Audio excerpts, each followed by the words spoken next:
Okay, I'm a little bit behind because now we're playing actually round 7, but the plan was to do a video every 2 days. So, for completeness sake, let's have a look at round 5. And because there are 2 less rounds for the women, then this will be round 5 for the men and actually round 4 for the women.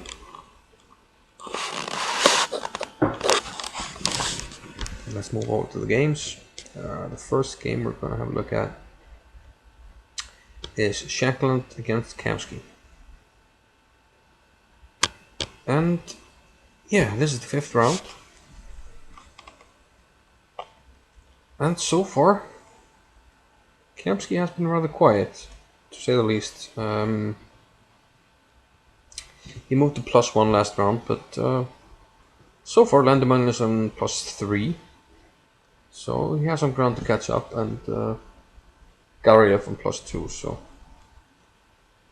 unfortunately for him, in this game, he didn't make much headway. We had the Ruy Lopez, knight f6, castles, a mainland Ruy Lopez, castles, c3 here is the main move, which allows the martial attack, but that's not really Kamsky's style. So d6, h3, preventing bishop g4, so just normal mainline stuff, knight b8. Going for the briar with, knight b8 to d7, bishop comes to b7, quite often rook e8, bishop f8 is played. That's what he does, a4, bishop f8. So black has regrouped his pieces and has, a rather harmonious position, but oftentimes, in my view, not much happens in Ruy Lopez games between good grandmasters, and unfortunately that was the case this time. So after a exchange on e5, which happens here, you'll note that we have the exact same pawn structure. This, same as this, these pawns, and then we have this structure in front of the king. So symmetrical pawns, and what's more, we have the same knights, same rooks, same king position. So there's only a slight difference in the queen and the bishop, but this is basically too symmetrical for anything to happen. Neither side has a good pawn break. If white wants to play c4, I mean that's covered. Black wants to play c5, that's totally covered. So not much happening. Knight a4. White can copy at some point with knight a5. And long story short, they exchange some pieces here. Some tactics, but all this does is initiate exchanges. Queen takes a4. And in the end we have knight takes e4, rook takes e5. And complete symmetry, draw is agreed. Nothing to be done here. 3 pawns on the same side. Same amount of pieces. This is always a draw in grandmaster practice. So okay, Friedel against Onischuk. Onischuk also on +1, as well as Kamsky. But you know they're playing solid. +1 is good, so they're waiting for the leaders to slip up, Lenderman and Gariev. And this game was more of the same. Catalan, queen takes c4, b5, quite solid for black. White goes for this knight e5. So we have to worry about this pawn. Knight c3, just gives off the pawn, interesting. But if you take the pawn, then knight takes b5, utilizing the pin here on the long diagonal. So castles, what can we take on b5? That's a good question. That is a good question. And the answer is knight c5, attacks the queen, covers the bishop. And once the queen moves, we take the knight. And we win a piece. So that's why castles works. Rook d1, queen c7. Now the queen is covering the bishop, so no more knight takes b5. So now the tactics are more or less over in this game. White gives up a pawn, but he does get some development. Takes on c5, rook d7. So activity for the pawn. Rook back to d2. The idea here is rook c2, trying to win this pawn back. queen d6, rook d1, and okay, black is off a pawn, but some problems with the coordination, and most likely to solve these problems, more often than not, he has to give up a pawn, and that's what it does here, b4. And still white has a small edge here, but looks like Onischuk managed to neutralize it. And very important moment here, his pawn is attacked. So as a general rule in rook endings, you want to be active. You never want to defend passively. Rook a8 is a ridiculously passive move. This gives white a free hand to maybe something like this. Well, not really necessary, but now white can, improve his king or something. But instead, he went rook c8 activity. So it gives up the pawn temporarily, but now double attack. And black is active, and this is enough to secure the draw. h4, white didn't even try. I mean, okay, they're gonna at some point exchange these pawns, and then we have 4 against 4. That draw. So looked like a small edge for Fredel, but Onischuk very experienced, and he neutralized it. So moving on to the leader, Alex Lenderman, who was leading with, I think, 3.5 out of 4. Is that correct? He beat Ramirez. He beat Fredel. And who did he beat? And Robson. So yeah, 3.5 out of 4. Pretty amazing. And here against Ehrenburg, we play a Najdorf. No, knight c6. That's Rouser. Here, okay, setting up the classical Scheveningen type pawn structure for black. Queen a5, bishop c4, and some tactics here. Okay, if the knight moves, and this is hanging, so we have to move the knight. Yeah, no, we don't have to move the knight. Yeah, the tactics is bishop c6, and if we take, then queen takes g5 check. And next move we pick up the pawn. Black has won a pawn, has the bishop pair. This is winning for black. So bishop c6, a nice tactical move. It looked like trouble because if we move the knight, this hangs, but bishop c6, and now we can eventually move the knight here. And yeah, there are no good discoveries with the knight. So rook a to e1, h to e1. Sorry, now he moves the queen out of this discovery,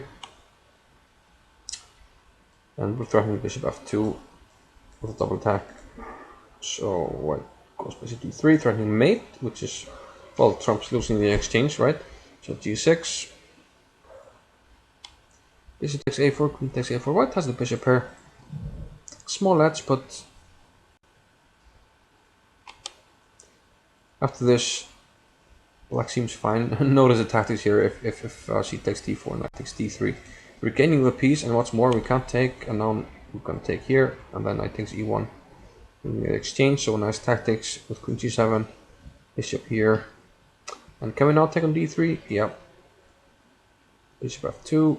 And white, black got the d file with tactics here. Notice again, a lot of tactics to solve small problems. If you go bishop here, then white has a d file. Maybe you can play queen d7. But instead, he made an active move. Bishop f2, attacking the rook, and then rook d8 tempo, taking over the d file while contesting it. And okay, white may have a small initiative here on the king side, but seems like black can defend. And after these exchanges, I mean, not much remains. White has this 3 against 2 pawn majority, and he can make a pass pawn. Meanwhile, it's more dangerous for black to make a pass pawn, and more difficult. So white's going to get a pass pawn, but the only question is it going to be dangerous? And in this game, the answer was no. Eventually, we got the pass pawn here. Let's quickly move here through the moves. Queen check, some maneuvering, and finally, well, black doesn't really have to worry about queen h4 because we can always play bishop g7, so there's not going to be a checkmate here. So this queen h1 is not to prevent that, it's more to be ready to give a perpetual check. I think, yeah, eventually we simplified here, and I mean, with a wide open king and control over key squares on the c file, it's going to be virtually impossible for white to advance here. And yeah, I think they agreed to draw here after perpetual check. So okay, Lenderman is still on +2, so doing quite well. Yeah, Ramirez, Muller, we'll have a quick look. These guys are not doing too well, both are under 50%, I believe. And we have, but this game, yeah, it was actually quite interesting. We had this this English opening and the reversed Morocco bind. And here this strategically interesting decision to take on c6. We give up this key bishop, but black gets a lot of pawn islands and weak pawns to play against, and bishop h3, and white sacrificed the exchange. Quite interesting.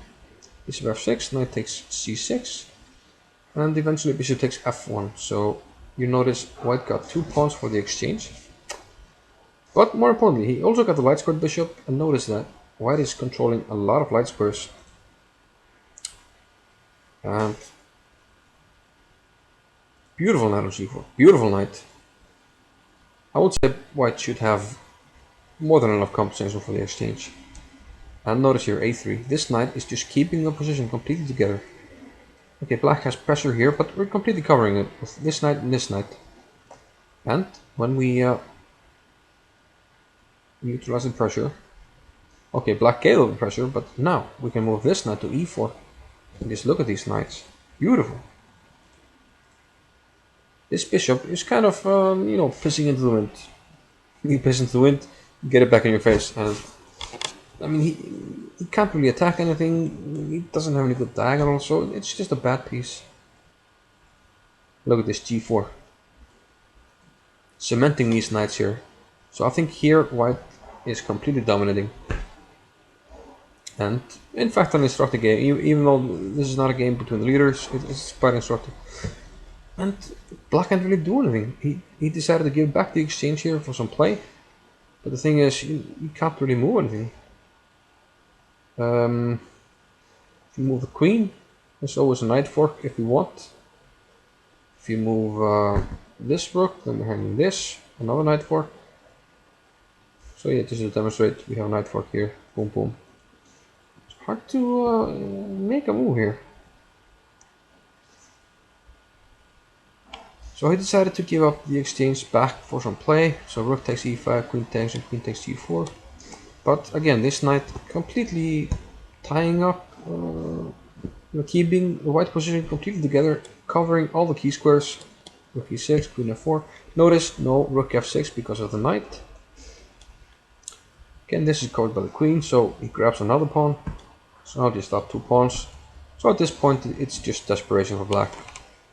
But here it's just too much. 2 pawns to the good for white.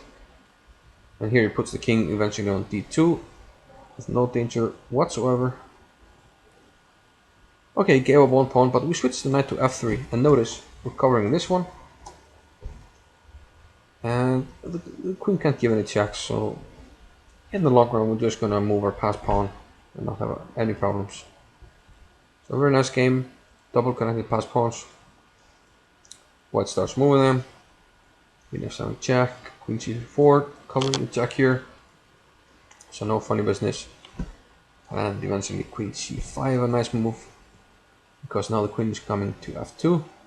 And now we have a big threat, which black can't do much about. He went bishop g3. And even if we take with a pawn, I mean, there's nothing. What's going on here? Nothing at all.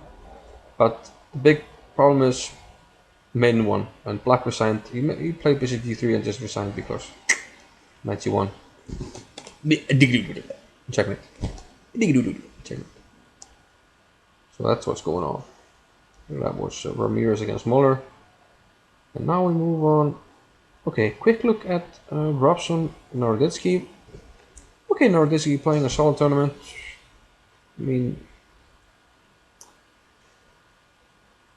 we had a draw with Akobian, draw with Friedel, draw. He lost against Gariev. And drawing against Ramirez. Okay. So, you know, overall a solid tournament, but so here he is, black against Robson. And they played the Berlin. But here, yeah, sideline bishop a4. So 95. And what happened? Yeah, the main thing is there's so much symmetry at times in these anti-Berlins. You know, we have 4 against 4 here on the queen side, 3 against 3 on the king side.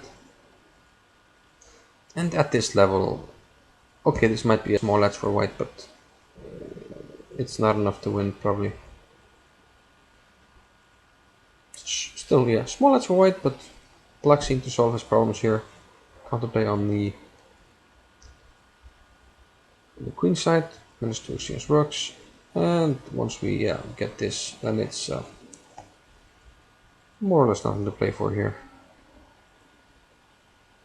95, I mean, this weakness is covered, the knight is covering b6, so we can't attack this. The king enters the fray, and yeah, I think the knight on d5 is more or less keeping black together here. It seems like a game where, yeah,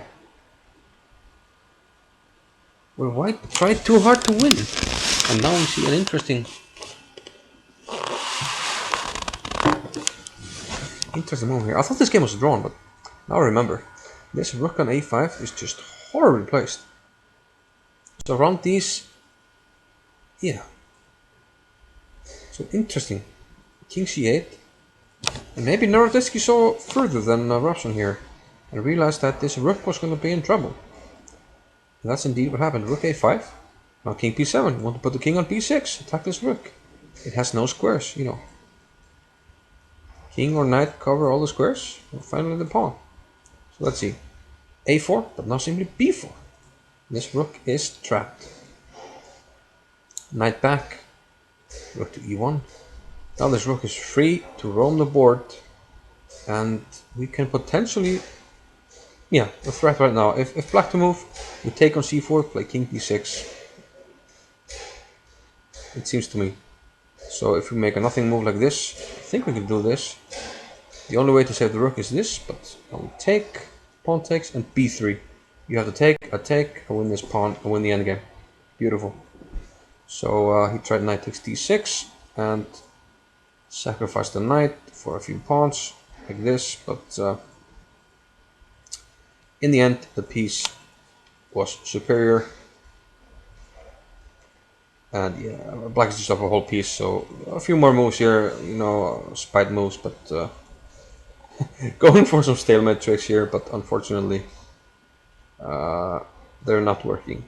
Here we take with the king, this is falling, and yeah, we need this rook to disappear, so I'll take it off the board. That's stalemate, but unfortunately we can't lose it, so it's a stalemate. I think the last trick is here, the bullet trick here, stalemate. Of course we don't take it, we go here. So rook e5 was played, but okay, what is it? So Robson won a nice game. So finally we come to Gariev against Akobian, and I think up to this point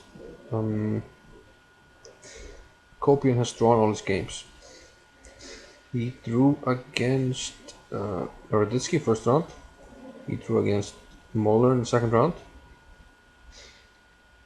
He drew against Onischuk and Friedel. Finally, we move up to Gariev against Akobian. And this game was a Queen's Gambit declined, where white didn't seem to get much. Black, exchanged the black squared bishops and seemed to have good play. And here, in general, when you have the isolated queen pawn, you don't want to exchange pieces. So g6, covering the threat that was on the 8-7 pawn. Okay, white got some initiative here with pressure on e-file, but black seemed to neutralize it. Let's see. Now castle. Okay, but he lost a pawn. Was that necessary? Yeah, but what surprised me about this game is that white lost a pawn here, black. So it looks like black should be fighting for a draw. White should be playing for the win. However, after a5, b takes a5. White suddenly lost a pawn here on f2.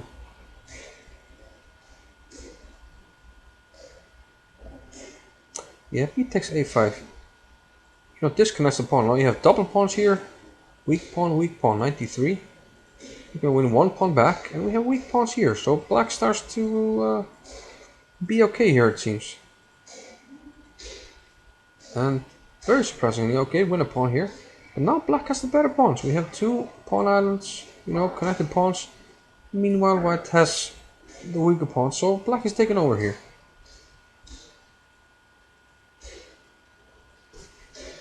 But looking over this game, I mean, from the position where white won a pawn, now I was, you know, going through this game, I was surprised to see that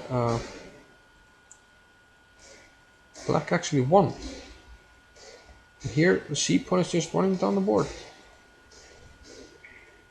It just seemed like white just tried too hard in this game, and here the c pawn is just deciding. Okay, I'm not sure he played king g5.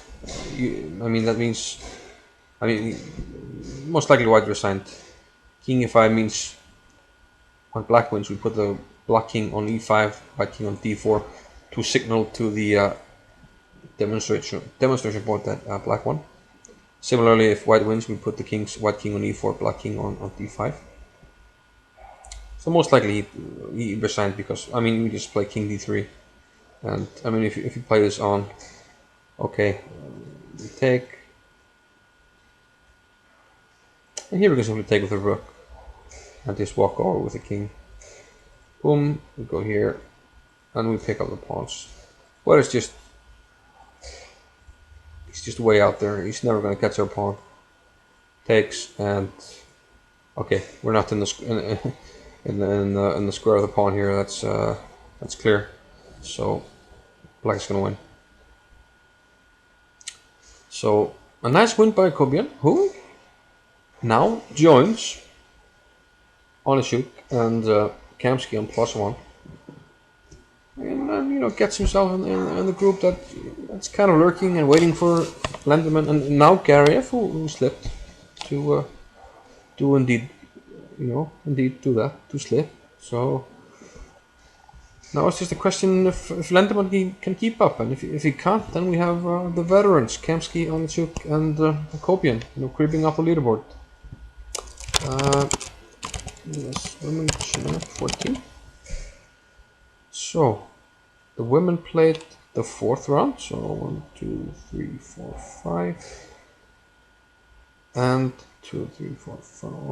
Zatonskiih 1, 2, 3, 4, 5. So I'm gonna focus on the leaders here, and as usual, it's Krush against Zatonskiih.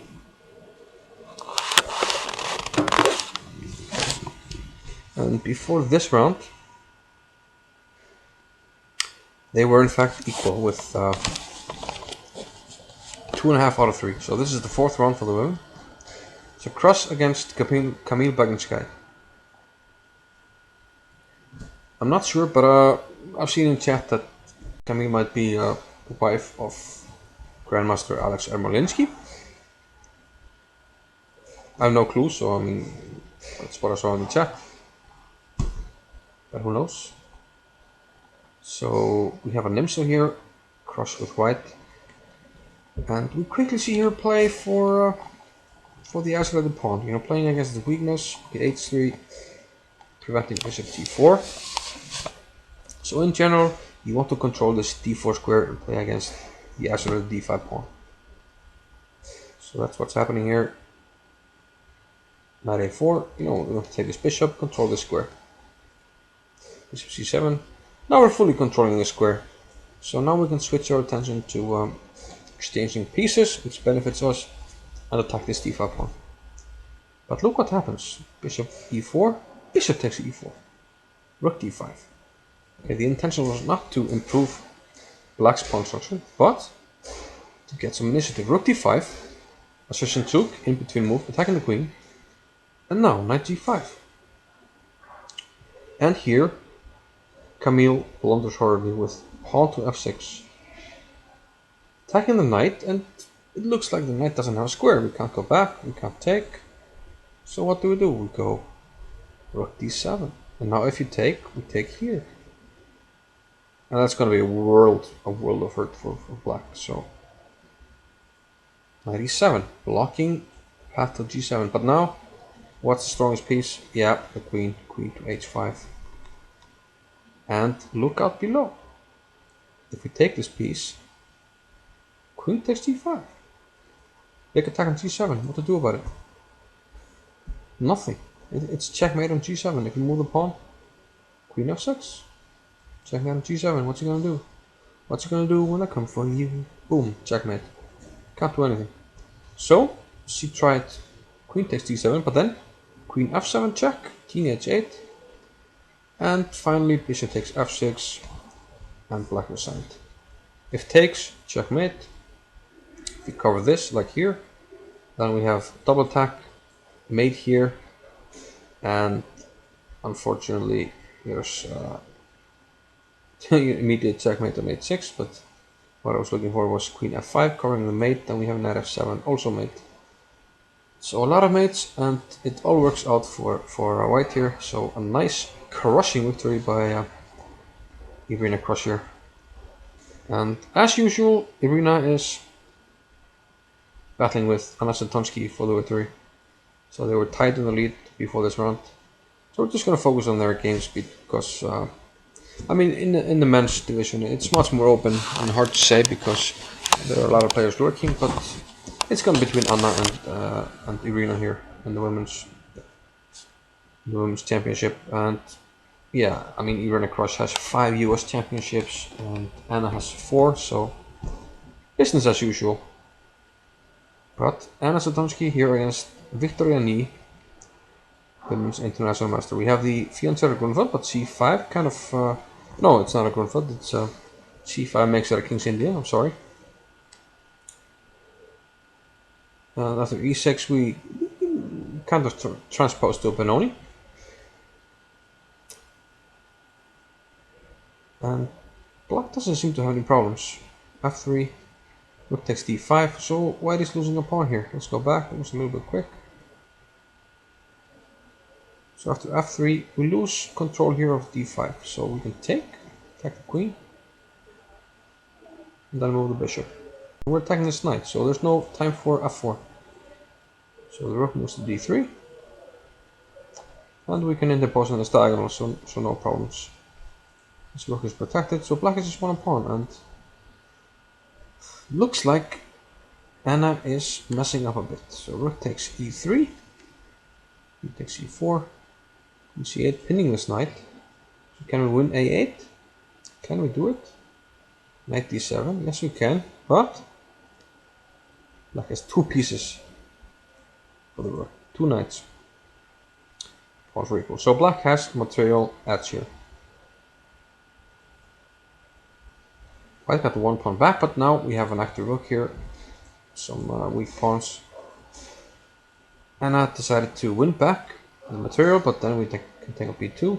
And now black has the initiative. We're going to take on a2 now if we want. As he goes bishop h6, trying to activate the black square bishop. You know, having ideas like queen d2 followed by bishop e3. I think that's the threat. If you go like a4, maybe just queen here, threaten this one, and now we can pin. So that's the idea with bishop h6, so rook f2 was played, bishop back to g7, covering this, but also we want this. If here, boom, bishop d4. And surprisingly that's what happened. And, well, turns out white can't really do anything. There's no check. No, note, we're covering all the checks. The queen can't win a tempo with checks. So bishop d4 is the next move. Almost no matter what, so... She had to give up the queen here for a rook and a bishop. And this should be winning for black. No doubt about it. The only thing we have to avoid is bishop f3 and rook covering d1. But for the moment we can't go bishop f3 because this one will be lost. I think the mistake that black mate was clawing this fortress. I mean, she gave up, she got this pawn, but now white got the fortress here. I mean, I haven't had time to analyze it, but I think the general consensus is that black should have been winning. And like, yeah. Okay, I would like to play h4, but this is hanging. Yeah. And even if we take, we lost the d pawn, so now white should be able to defend. It's going to be hard to penetrate because most of the time we can set up 2 or 3 pieces on the f3 square or the f5 square, so it's going to be hard to advance this pawn down the board. So I think it wasn't much more here. Yeah, bishop h3 and the draw was agreed. So a nice escape by Zatonskiih, who looked lost for big parts of the game. But she stayed solid and managed to salvage a draw, and who knows, it could be quite important in the end. You know, staying half a point behind Krush. We still have to meet, so okay, so Lenderman still leads, leading with a whole point now in the men's department, but for the women, Irina Krush has half a point lead on Anna Zatonskiih. So this was round 5 coverage, round 5 for the men, round 4 for the women. Thanks for watching, I'll see you later. Don't forget to subscribe, like, comments, blah blah blah, do it now.